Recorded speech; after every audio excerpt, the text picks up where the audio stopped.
안녕하세요. 저는 딸 셋 집안에서 욕심 없이 자란 막내딸입니다. 제게는 나이 차이 좀 나는 연년생 언니들이 있어요. 현재 저희는 다 결혼을 해서 각자의 가정을 꾸리고 있고 또 영영 등을 돌리게 된 사이이기도 하죠. 그래도 저희 가족은 다른 문제 있는 가족과 달리 나름 말썽 없이 잘 지내온 사이라고 생각했는데 사람 일은 정말로 모르는 거더라고요.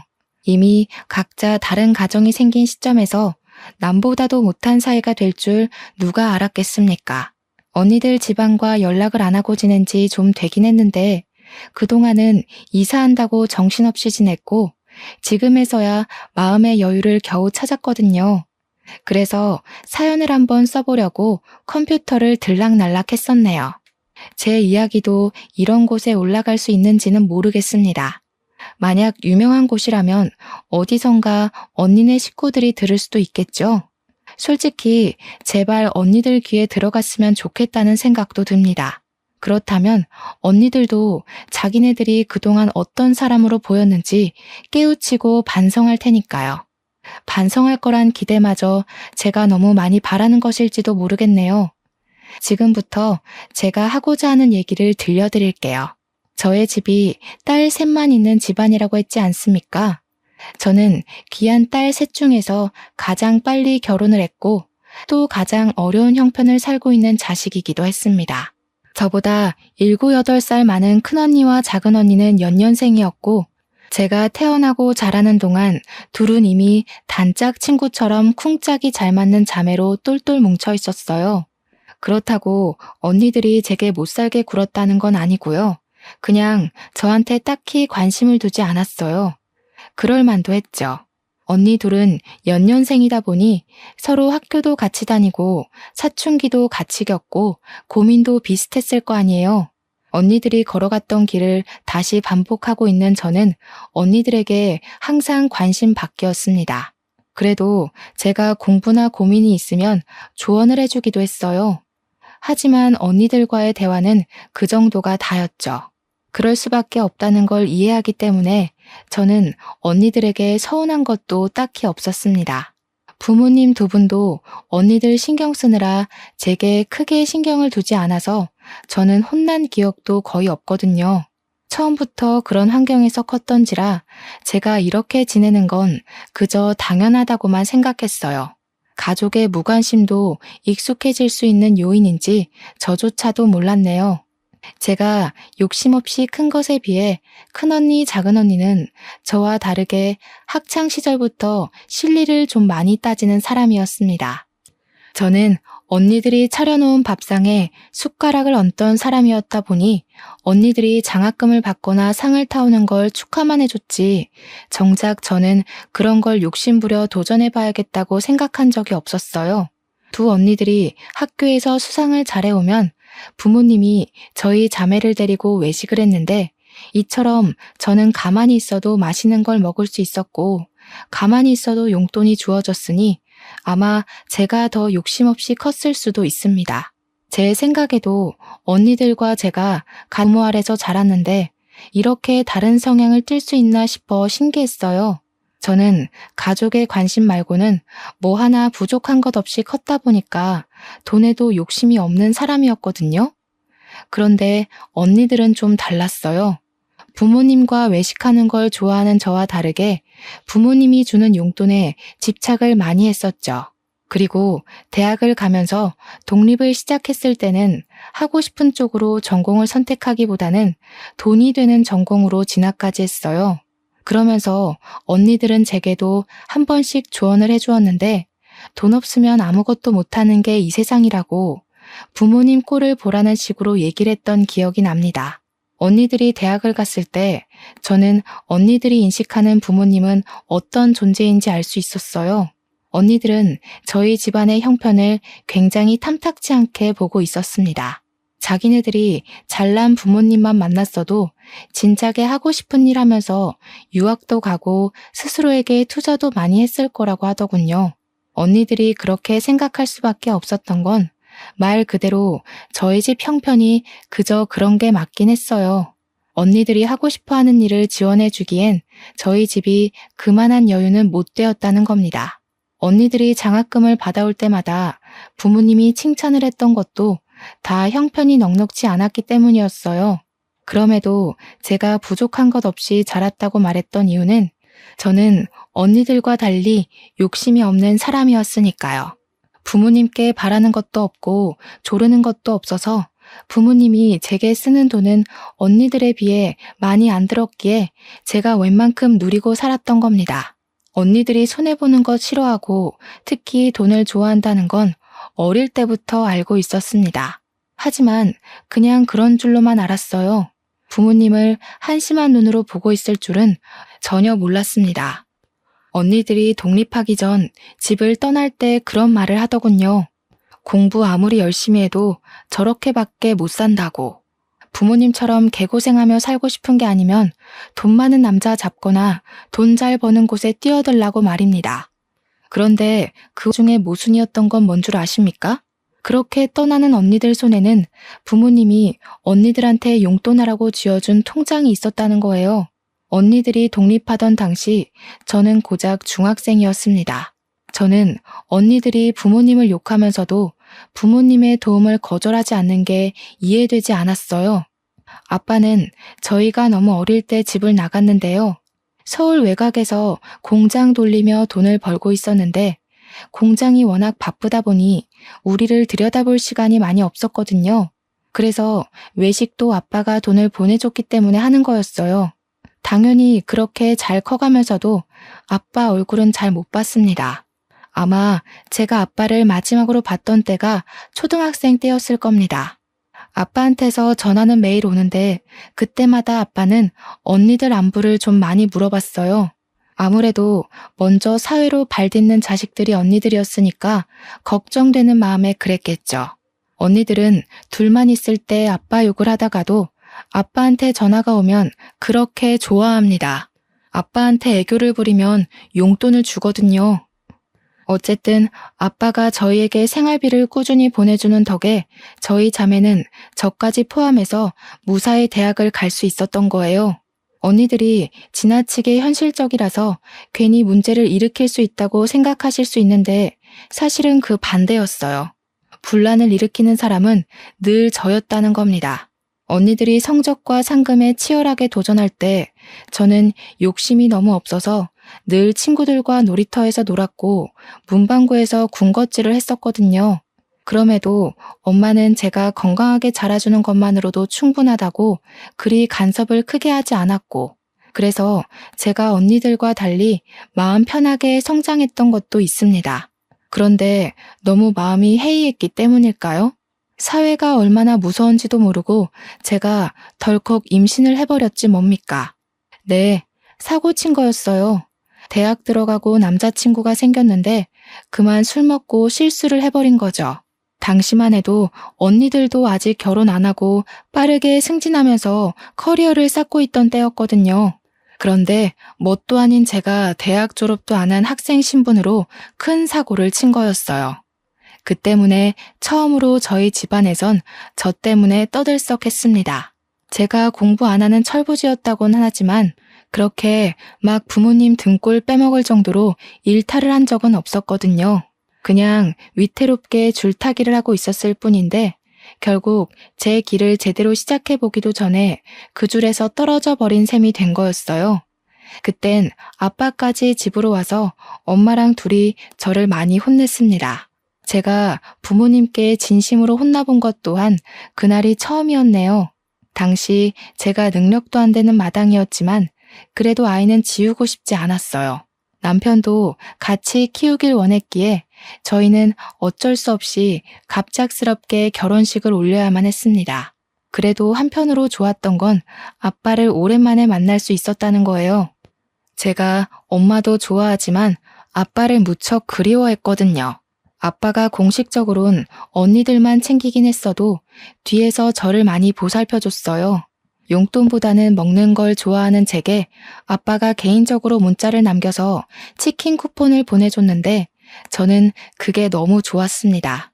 사실 치킨 쿠폰을 좋아했다기보단 저를 신경 써주는 아빠의 관심이 좋았던 건데 아빠한텐 제가 치킨에 환장하는 딸로 비쳤을 수도 있겠네요. 아빠는 유리 공장을 운영하는 사람이에요. 일 때문에 제 결혼식 날까지 조금 지각을 했었거든요. 깔끔한 정장을 입었음에도 공장 열 때문에 피부가 많이 꾀지지한 상태로 왔더라고요. 다들 처음에는 우리 아빠인지 몰라봐서 아빠가 신부 대기실을 기웃거리자 불편한 시선으로 힐끔거렸어요. 뒤늦게 알아본 저희 자매가 나서서 아빠를 반겼더니 그제야 사람들도 아빠를 대접해줬습니다. 아빠는 공장이 성공적으로 돌아가는지 축의금을 정말 거하게 줬어요. 그것뿐만 아니라 그날까지도 저희에게 용돈을 따로 크게 챙겨줬죠. 말론 그동안 못 챙겨준 용돈 한꺼번에 몰아주는 거라며 빼지 말라고 받으라 하더라고요. 저는 아빠 손을 잡고 결혼할 수 있다는 것만이 기뻤는데 언니들은 무엇보다 용돈에 기뻤나 봅니다. 받자마자 뒤돌아서 금액이 똑같이 들었는지 확인하더라고요. 아빠는 그걸 지켜보면서 그저 언니들을 귀엽게만 봤어요. 저는 언니들이 부모님을 어떻게 생각하는지 중학교 때부터 알았기 때문에 언니들이 용돈에만 혈안이 되어 있는 모습이 그리 마음에 들진 않았습니다. 그렇다고 어떻게 잔소리를 덧붙이진 못했어요. 저보다 한참 언니들이잖아요. 저보다 세월을 먼저 앞서간 사람들이니 어련히 잘해먹고 잘 살겠지 생각했죠. 그렇게 사고를 쳐서 일찍 결혼을 하게 되었지만 저는 정말 잘 살았습니다. 남편 되는 사람도 일반 회사에서 성실하게 일하는 사원이었는데 봉급이 높은 건 아니었지만 그래도 저희 부부는 서로 아껴 쓰며 친정집에 합가하여 잘 지냈어요. 딸을 낳고 나서는 아무래도 둘이 살던 것과 달라서 형편이 좀 쪼들렸는데 그나마 친정엄마가 있었기 때문에 먹고 사는 게 문제될 만큼은 아니었습니다. 이렇게 사는 게 고되긴 해도 서럽지 않았던 건 고나리지라는 시부모가 없었기 때문인데요. 시부모님은 남편 어릴 때 일찍 돌아가셔서 남편은 친척집에서 컸다고 했습니다. 저보다 남편이 더 결혼을 하고 싶어 했는데 그 이유는 남편 말로는 결혼을 하면 친척집에서 완전히 독립할 수 있었고 그립던 가족이 돌아온 것 같다고 했어요. 아마 한량으로 살던 제 마음을 단단하게 붙잡아준 사람이 남편이 아닌가 싶어요. 부모님이랑 언니들도 저에게 이렇게까지 가정에 대한 책임감을 갖도록 만들어주진 못했는데 남편의 진심을 통해서 저는 아이와 남편에게 최선을 다하는 가족이 될 거라고 다짐했거든요. 그래서 남편만 벌이를 해오는 것이 마음 불편했어요. 아무래도 애를 키우려면 남편 혼자서 경제 부담하는 건 힘들 테니 저도 일을 하고 싶더라고요. 하지만 문제가 뭔지 다들 아시죠? 아이를 봐줄 사람이 필요하다는 거요. 친정엄마한테 감히 부탁하기 미안해서 며칠간 좋은 방법만을 고민하고 있던 차였어요. 아무래도 제 얼굴에서 티가 났나 보더라고요. 친정엄마가 제 고민을 알고 저더러 일 나가봐도 된다고 흔쾌히 제안해 주었습니다. 엄마가 딸 셋을 키운 사람이야. 손녀 하나 보는 거 힘들겠어? 초보 엄마인 너보다는 그래도 이 엄마가 경력자인데 잘 봐도 내가 잘 보지. 보미는 걱정 말고 박서방 고생하는데 같이 좀 도와줘. 엄마한테 너무 고마워서 저는 그 뒤로 엄마에게 꼬박 용돈을 챙겨줬습니다. 엄마는 아빠가 용돈 따로 준다며 한사코 거절을 했는데 아빠가 주는 돈은 엄마 용돈이기도 하지만 사실상 생활비거든요. 물론 이제 저희 자매가 다 커서 생활비가 넉넉하게 남긴 할 겁니다. 그래도 엄마가 자식 덕 보는 기분을 느끼게 해주고 싶었어요. 언니들은 부모님 결혼 기념일이나 생신, 명절 등등 기념일이 아니면 딱히 용돈을 주진 않았거든요. 아빠는 제 결혼식 이후 또다시 잘 보지 못하고 있었는데 언니 둘이 차례대로 시집을 갈 때쯤 아빠를 또 볼 수 있었습니다. 그때마다 아빠는 저희 자매에게 해줄 것이 없다고 미안하다고 용돈을 더 많이 챙겨줬고 조만간 친정에 모여서 식구끼리 밥 한 끼 거하게 하자고만 남긴 뒤 또 금세 떠나버렸어요. 항상 그랬던 일이니까 저희는 아빠를 수년에 몇 번 보는 걸로 쉽게 만족했습니다. 언니들은 제게 조언했던 것처럼 정말 돈 많은 남자들한테 시집을 잘 갔어요. 형부들이 전부 사업으로 성공한 사람들이라서 친정 부모님의 도움 없이 잘만 살았습니다. 그 때문에 저는 어릴 때부터 나만 지금까지 가장 복병인 자식인 줄 알았어요. 언니들이 욕심이 과하다고 하더라도 저렇게 부모님 속 안 썩이고 잘만 사는데 저만 엉터리로 살아왔다고 생각이 들었어요. 부모님한테 죄송해서 결혼하고 난 뒤 더 효도하고자 신경을 많이 썼습니다. 그러나 자식의 진짜 얼굴은 부모에게 문제가 터졌을 때 나타난다는 걸 뒤늦게 알았어요. 엄마 건강에 적신호가 켜졌을 때가 되어서야 문제아는 제가 아니라 언니들이었다는 걸 확실히 확인했죠. 엄마는 잘 지내다가도 한 번씩 가슴 중앙이 아프다고 두드리길 몇 번 그랬는데 한날 주방일 보다가 명치 부근을 부여잡고 주저앉은 적이 있었어요. 마침 저랑 남편이 있었기에 병원으로 바로 옮겨질 수 있었는데요. 그날 엄마는 협심증 판단을 받았습니다. 그땐 아빠가 하필 해외에 출장을 나가 있을 때였거든요. 제가 아빠한테 개인적으로 연락을 해 엄마 상태를 알렸지만 아빠는 한국으로 곧장 들어오고 싶어도 그럴 수가 없었어요. 코로나 시국 때문에 비행기 운행이 중단돼서 한동안 난리가 났었잖아요. 저희 아빠가 바로 그 시기에 걸려 해외에서 오도 가도 못하는 상태가 돼버린 겁니다. 아빠는 저에게 엄마를 잘 부탁한다고 하면서 귀국할 방도를 찾아보겠다고 엄마 치료에 돈 아끼지 말고 무슨 일 있으면 연락만 주라고 했습니다. 저는 두 언니들한테도 연락을 했는데요. 제 연락에 늦게나마 도착한 언니들은 형부랑 같이 왔더라고요. 그런데 적어도 병문안을 왔다면 괜찮냐는 말 한마디는 물어야 정상이 아닌가요? 언니들은 그런 안부도 안 묻고 엄마한테 인사도 안 하더니 증상이 구체적으로 뭐냐고만 묻는 거 아니겠습니까? 언니들 태도가 불쾌했지만 저는 늘 언니들에게 분란을 조정하는 사람이 아니었기에 고지곧대로 엄마 병세가 어떤지 설명을 해주었습니다. 그랬더니 큰언니가 저를 몰래 병실 밖으로 데리고 나와서 은밀하게 뭔가를 묻더라고요. 지금 생각해도 기가 찬데 엄마가 아픈 마당에 장년아 되는 사람한테서 제가 무슨 말을 들은 줄 아시나요? 너 엄마랑 계속 같은 집에서 지냈다고 했지? 그럼 혹시 엄마가 따로 사망보험금 들어놓은 거 있는지 알아? 아빠한테 들은 거 없어? 사망보험금? 그런 건 모르겠는데.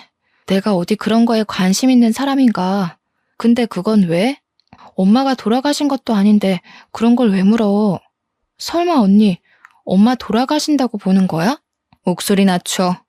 넌 내내 엄마랑 같이 살았으면서 그런 것도 모르니? 그리고 협심증이 왜 오는지 모르지?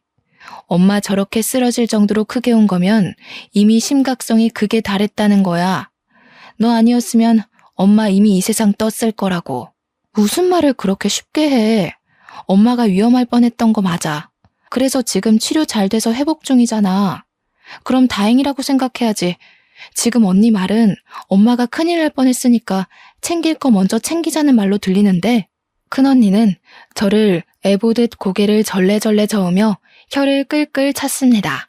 저더러 인생 힘들게 살 것 같다고 하더니 저를 지나쳐 병실 안으로 들어가 버리더라고요. 그리곤 엄마한테 보험금 얘기를 직접 물어보는 거 아니겠습니까? 그때 엄마가 잠깐 정신 잃었던 걸 막 회복해서 저희 남편이 돌봐주고 있던 참이었거든요. 그런데 거기다 대고 큰언니가 엄마한테 사망보험금 얘기를 했다니까요. 너무 황당해서 제가 황급히 큰언니를 말렸는데 엄마는 이미 언니 의도를 알아듣고 눈치챈 것 같았습니다. 그 상황에서 작은 언니는 큰 언니가 아닌 저를 말리는 거 아니겠어요? 작은 언니 말이 이럴 때는 가만히 있는 거라고 뭘 모르면 빠져있으라더라고요. 형부들도 똑같았어요. 남편과 제가 상대적으로 어린 편에 속하니까 다들 저희들을 무시하는 경향까지 있었습니다. 솔직히 기분은 엄청 상했지만 제가 나서서 분위기를 뒤엎을 수는 없었어요. 당시에는 제가 아직 젊은 편이라서 제 주위에 잘못돼서 돌아가시는 사람들이 없거든요. 그렇다 보니 원래 사람이 잘못되면 사망보험금 같은 걸 제대로 따지는 게 맞는 건가 싶어서 살짝 긴가민가 했기 때문입니다. 하지만 제 남편도 두 언니들과 형부들의 행동을 이해 못하는 걸 보면 역시 그 모든 게 정상적인 분위기는 아닌 듯 했습니다. 저는 그날로 언니들에게 정이 많이 떨어졌어요. 차라리 언니들한테 연락하지 말 걸 후회도 했고 앞으로는 연락이나 안부를 넣지 말아야겠다고 다짐도 했죠. 엄마는 입원이 불가피할 정도의 상태였기 때문에 치료를 위해서 입원을 해야만 했습니다. 저는 엄마를 간병도 해야 되고 아이도 봐야 해서 어쩔 수 없이 일을 그만둬야 했어요. 최대한 제가 엄마 옆에 있을 거지만 그래도 아직 우리 딸이 아기다 보니까 아이를 하루 종일 병원에 둘 수 없잖아요. 엄마도 아이 때문에 마음이 불편하다고 해서 저는 할 수 없이 언니들한테 연락을 해야 했습니다. 웬만하면 언니들한테 엄마를 부탁하고 싶진 않았는데 간병인에 돈 쓰지 말라는 엄마 말 때문에 다른 방법이 없어서 결국 연락했어요. 같이 서울에 있는 언니들한테 전화해서 순번 돌아가며 엄마를 간병하자고 했습니다. 형부들 믿고 주부로만 놀고 먹던 언니들은 흔쾌히 알겠다고 하더라고요. 사람 속이 그리 쉽게 변하는 게 아닌데 언니들이 쉽게 수긍하는 바람에 제가 아주 잠시 언니들에게 기대를 했었네요.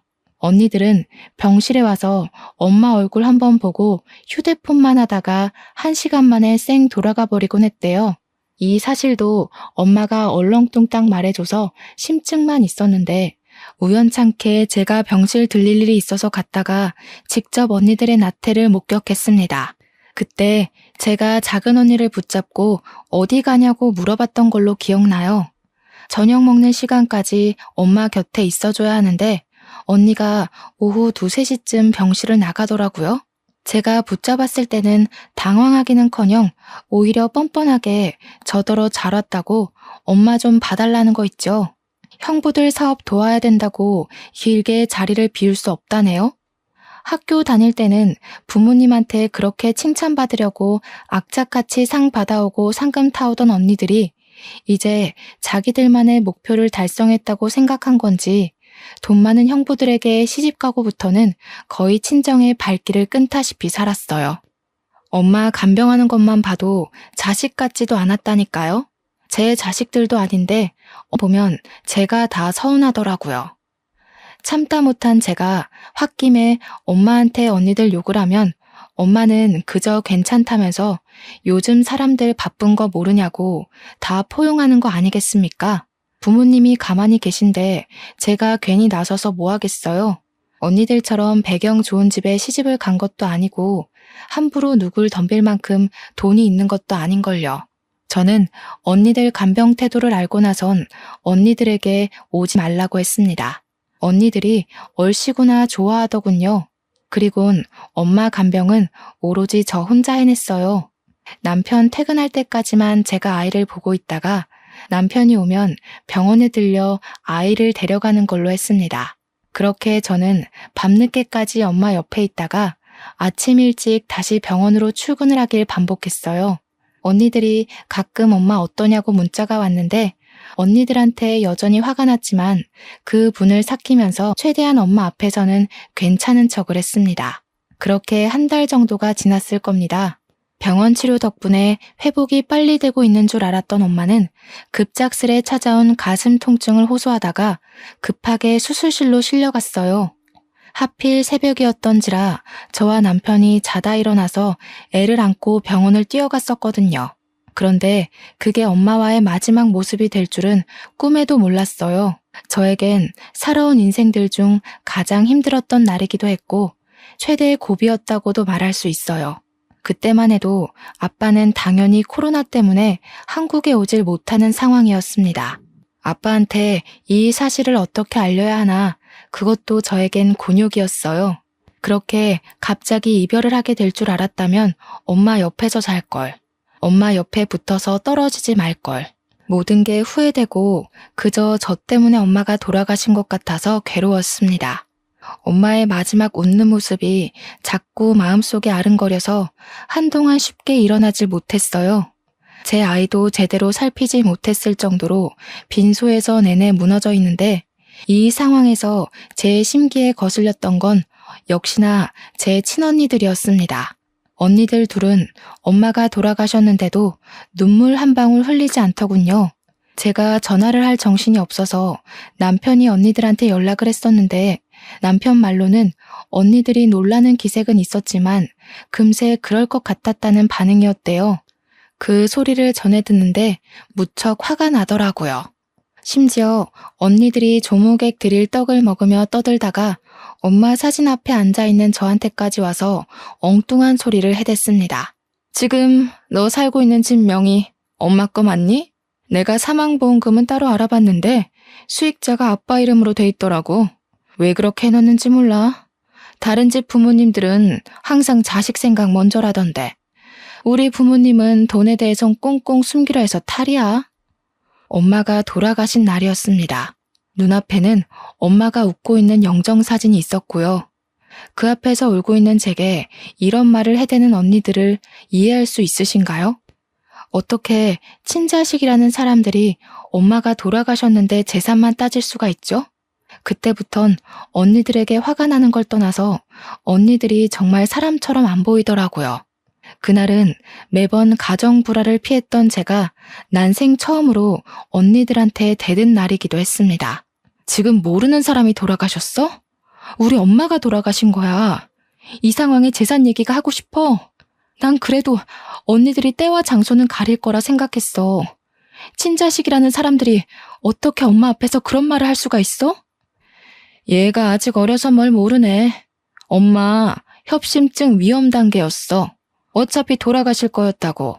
뻔히 정해져 있는 미래에 희망을 걸긴 왜 걸어? 진작에 마음 정리 다 했어야지. 넌 네가 엄마 간병했다고 생각하지? 웃기는 소리 마.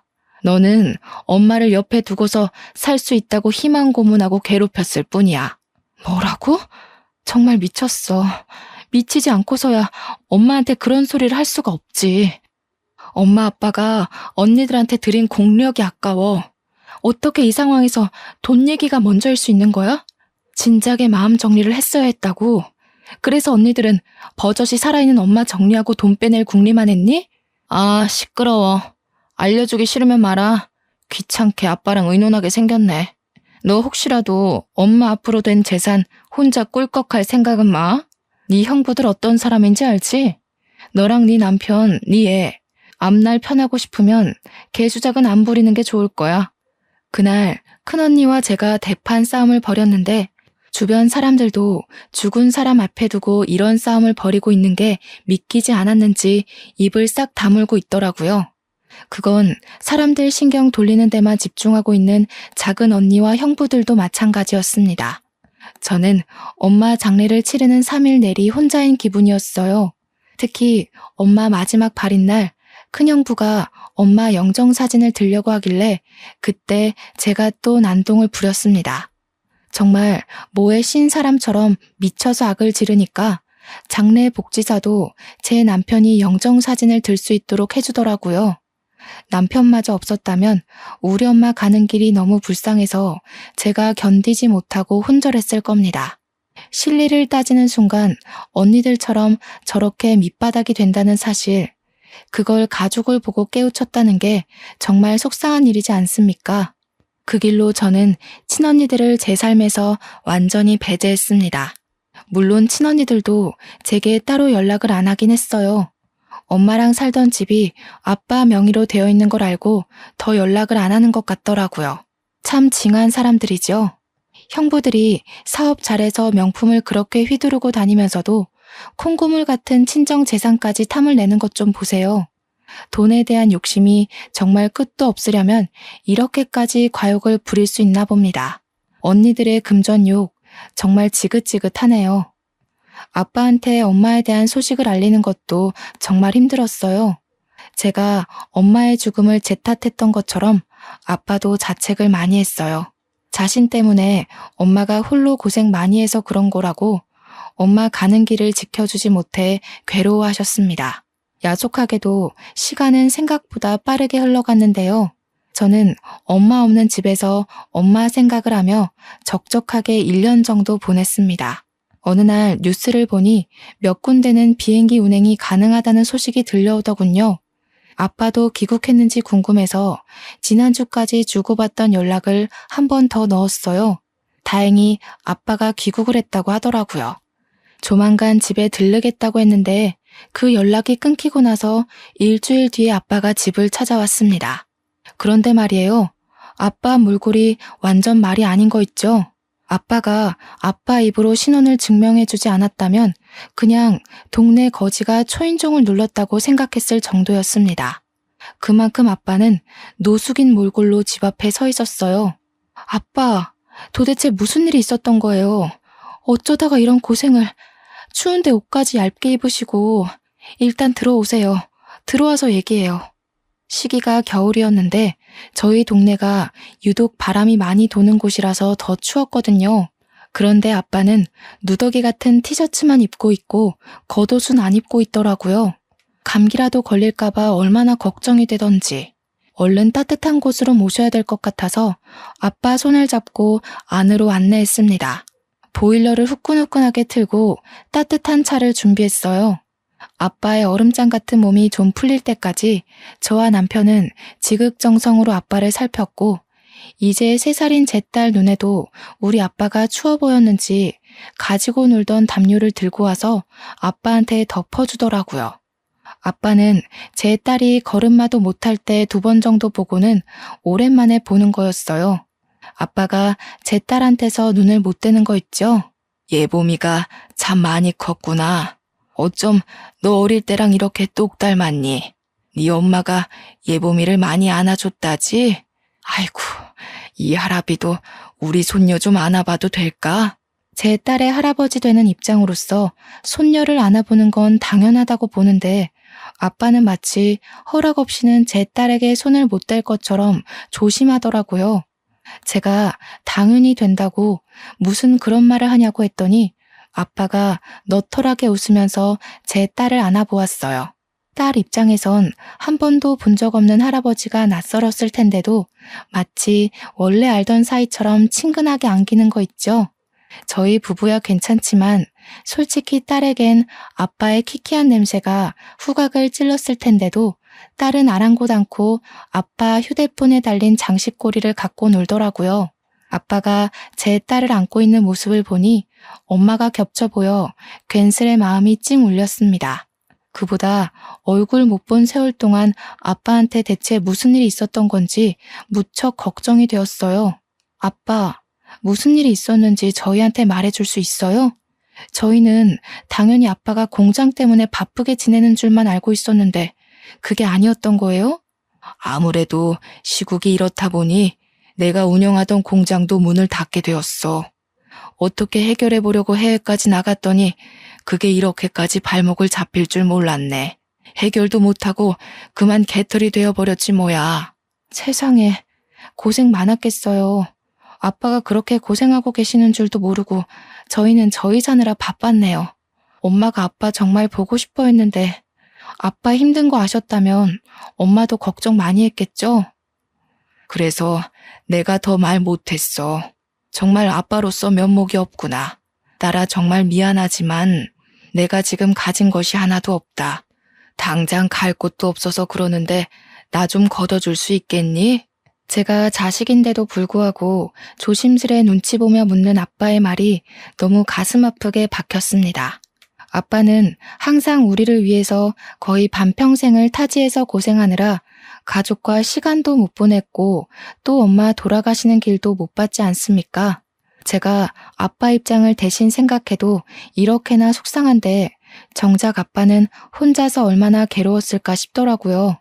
아빠, 그게 무슨 말이에요? 당연히 우리가 모셔야 마땅한 거지. 더 이상 일할 생각은 말고 앞으로는 푹 쉬어요. 저희가 일하면 되니까 걱정 마시고요. 제 말에 남편도 흔쾌히 동의하면서 아빠가 자신 때문에 눈치 보지 않도록 계속해서 아빠를 위로해 주었습니다. 그러자 아빠가 한동안 말이 없더니 갑자기 흐느끼기 시작하더라고요. 딸이 아빠 얼굴에 손을 깔짝깔짝 대면서 눈물을 닦아주었고 남편은 얼른 휴지를 가져와서 아빠한테 드렸어요. 아빠는 남편에게 고맙다고 하면서 뒤이어 갑자기 눈물을 보인 이유를 말해주었는데요. 그 사실이 제 인생을 바꿨고 당혹스러운 충격을 안겨주었습니다. 내가 너희 집에 오기 전에 하루 이틀 간격으로 큰애랑 둘째 집에 들렀다가 왔다. 그런데 그 녀석들 둘 다 거짓골이 된 나를 모른 채 하더구나.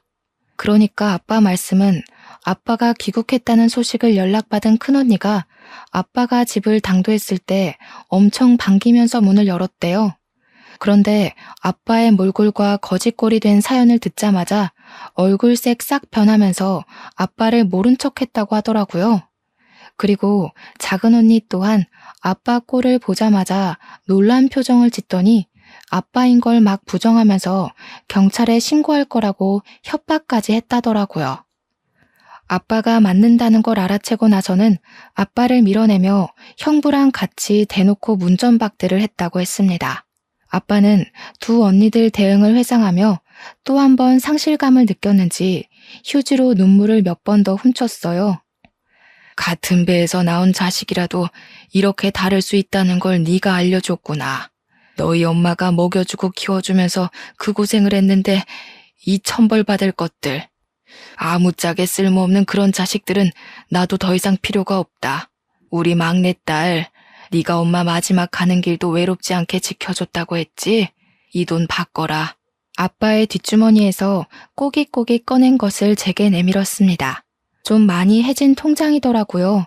그리고 그 안에는 무려 18억의 숫자가 기재되어 있었습니다. 저랑 남편은 놀라서 이게 뭐냐고, 이 돈을 왜 우리를 주냐고 했는데 그 다음 아빠가 해주는 말이 제게 두 번의 충격을 안겨주었습니다. 아빠가 사실은 저희 자매를 시험해보기 위해 일주일간 거짓말을 해왔다는 거 아니겠습니까?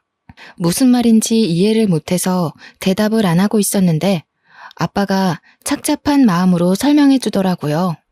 미안하구나. 나도 아빠로서 이래선 안 된다는 거 알지만 너희들 효심을 보기 위해서 일부러 시험을 한 거란다. 엄마가 죽기 전에 나한테 연락이 왔었어. 큰딸이 사망보험금에 대해 물었다고. 그 소리를 듣는데 내가 심장이 얼마나 떨리던지 내가 가진 재산을 너희에게 공평히 나눠주면 안 되겠다는 생각이 들더라고. 아빠가 공장이 망한 건 거짓말이래요. 해외로 출장을 갔던 건 공장을 살려보기 위해 도움을 청하러 간 것이 아니라 공장이 잘 돼서 해외로 확장이 되었기 때문이라고 했어요. 단순히 우리 자매의 인간성을 시험하기 위해 일부러 거짓 분장을 하고 나타난 거라고 했습니다. 엄마가 아빠한테 큰언니 말을 전하면서 아빠 또한 큰언니와 작은언니의 욕심을 어느 정도 예측하고 있었다고 하더군요. 그 말은 엄마도 말만 안 했지 큰언니 작은언니가 잘못된 길로 빠지는 걸 알고 있었던 듯 싶습니다. 아빠와 엄마는 서로 공유 안 하는 얘기가 없을 만큼 애틋한 사이였으니까요. 아빠는 그래도 친자식이니까 마지막 기회를 주고자 큰언니 작은언니에게 거짓골을 보였던 건데 언니들이 돈 한 푼 없는 자신을 내팽겨치는 걸 보고 그만 언니들에게 정까지 뗐다고 했습니다. 그리고 사실은 저에게 제일 기대를 안 했다고 했어요. 제가 잘 못 살고 있다는 걸 아빠가 알고 있었다고 하더라고요. 아마 엄마가 저희 부부와 같이 살면서 저희 부부 형편을 아빠한테 공유했겠죠. 그래서 아빠는 형편 힘든 저에겐 시험을 해보지 않으려고 했대요. 그럼에도 저희 집에 거짓골로 나타났던 이유는 어디 들리지를 못해서 그대로 저희 집을 찾았던 거래요. 근데 제가 아빠를 보자마자 보인 행동이 언니들처럼 차가운 응대가 아니라서 놀랐다더군요. 오히려 제가 자신의 더러운 손을 붙잡아주는 바람에 저에게도 슬쩍 시험을 해봤다고 했습니다. 제가 어려운 형편임에도 아빠의 신세를 기꺼이 받아준 것에 아빠가 감동을 해서 온 거라고 했어요. 그러면서 하는 말이 아빠가 모든 재산을 저에게 상속하겠대요. 제게 현금으로 준 18억 외에 공장 지분과 아파트, 그리고 다른 부동산 소유물까지 모두 저한테 주겠다고 했고 변호사까지 선임해서 유언장을 써놓을 예정이라 했습니다.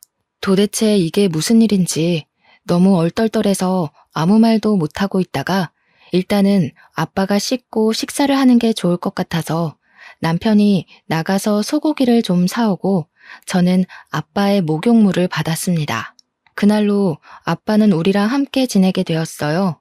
아빠가 이제 공장에는 대신 관리해주는 부대표가 있어서 자신이 굳이 매일 방문 안 해도 된다고 하더라고요.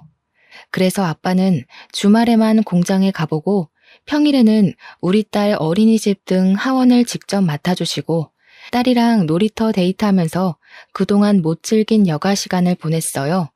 저희는 이사를 가지도 않았습니다. 굳이 필요성을 못 느꼈어요. 아빠까지 내 식구 살기에 그 아파트가 좁은 게 아니었거든요. 웬만하면 엄마의 흔적이 묻어있는 이 집을 떠나고 싶지 않았어요. 그런데 어쩔 수 없이 저희를 뜨게 만든 일이 생기고 말았지 뭡니까. 아빠가 거지 분장을 했었단 사실과 재산 상속 사실을 뒤늦게 알게 된 큰언니와 작은언니가 저희 집을 찾아온 거 아니겠습니까? 형부들까지 다 들이닥쳐선 손녀랑 놀고 있는 아빠 앞으로 조르륵 무릎을 꿇더라고요. 아빠, 정말 너무하셨어요. 어떻게 저희랑 상의 한 번 안 하고 막내한테 전부 재산을 상속할 수가 있어요? 아빠가 상처받았다는 거 이해해요. 그래서 잘못했다고 비는 거니까 제발 상속 문제는 다시 의논해요. 네? 뭐가 잘못됐는지도 모르고 또 돈 문제로 유난이구나. 집안에 장녀가 이 모양이니 내가 어디 쪽팔려서 딸 셋이라고 자랑을 할 수가 있나. 너희한테 부모는 돈 없으면 내쫓고 돈 많으면 대접해주는 그런 존재냐? 난 더 이상 날 돈으로 보는 자식들 필요 없다. 이미 내 마음속에서 다 지워버렸어. 썩 나가. 듣자 하니 형부들도 그리 떵떵거리던 사업이 휘청 기울었나 보더라고요. 아빠가 화내실만 하지 않습니까? 큰언니랑 작은언니가 호소하면서 잘못했다고 빌긴 하는데 어째 호소하면 할수록 더 밉상인지 모르겠어요. 뒤에서 듣는 제가 다 기가 막히더라니까요. 형부들도 사업 자금이랑 빚 때문에 아빠 재산에 목숨 매며 도와달라고 고개를 쳐받고 있는데 그걸 보면서 언니들이 참 자기네들이랑 똑같이 돈에 미친 남자를 만났구나 싶었어요. 결국 아빠는 언니들 꼴 보기 싫다면서 상 좀 그만하고 방으로 쌩 들어가 버렸습니다. 언니들이랑 형부들은 한참 아빠 방 앞에서 얼쩡거리다가 이젠 저한테까지 아빠 좀 설득해달라고 부탁하고서 나갔어요.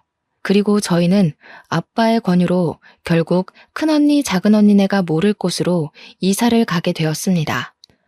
엄마와 추억이 깃든 곳을 두고 온 것이 마음에 걸렸지만 아빠가 엄마를 직접 보러 자주 가자고 해줘서 그 집을 놓아줄 수 있었네요. 이사간 곳은 아빠가 다니는 공장과 가까웠는데 그곳이 사실 남편 직장과는 거리가 좀 멀거든요. 그런데도 남편은 한마디 불평 안 하고 아빠가 선택한 집으로 이사를 했는데요. 아빠가 그쪽으로 이사간 이유가 다 있더라고요. 자네, 나랑 같이 공장 일 해보지 않겠나? 내가 이제 슬슬 건강에 신경 써야 될 나이잖아. 우리 딸이랑 같이 공장 인계 받으면 좋을 것 같은데. 어떤가? 예? 제가 어떻게 그 큰일을... 전 그리 그릇이 큰 사람 아닙니다, 장인어른. 혹시라도 제가 했다가 공장 잘못되면 저 책임질 능력도 못 돼요. 처음엔 남편이 공장 규모에 놀라서 대표 인계를 마다했는데 아빠가 성실함만 갖추고 있다면 누구나 할 수 있는 일이라고. 아빠가 본 사람들 중 제 남편이 제일 성실하다면서 용기를 주어서 그 제안을 받게 되었습니다. 남편은 아빠한테 너무 감사하다고 눈물을 흘렸어요. 현재 남편은 아빠와 같이 공장으로 출퇴근하면서 인수인계 받는 중입니다. 아빠는 정말 남편한테 공장 대표를 온전히 떠맡길 생각으로 정말 꼼꼼하게 가르치고 있어요.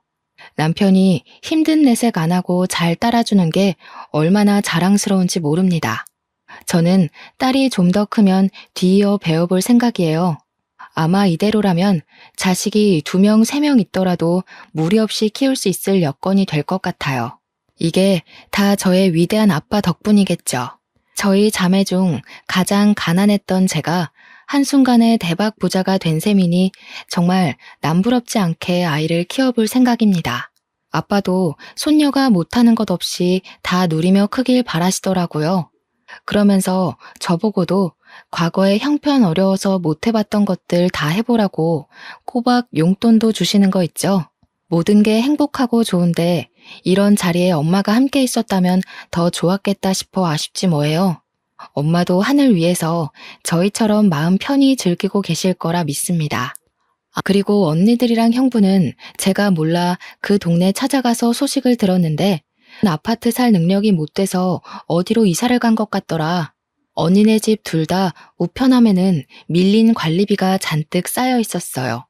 그리고 작은 언니 우편함에는 상간녀 소송장까지 날라와 있었습니다. 아무래도 작은 형부가 망했다 보니 작은 언니가 다른 방편으로 불륜을 저질렀나 봐요. 정말 끝도 없는 밑바닥이네요.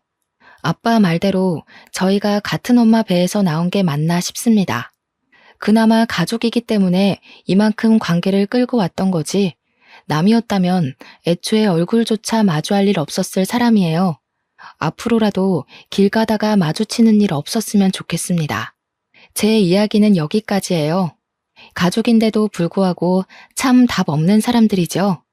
남도 아니고 가족이 이런 꼴이면 진짜 많이 힘든 것 같아요. 청취자분들 주위에는 이런 위험한 인물들이 없었으면 좋겠네요. 그만 인사드리겠습니다. 들어주셔서 감사해요.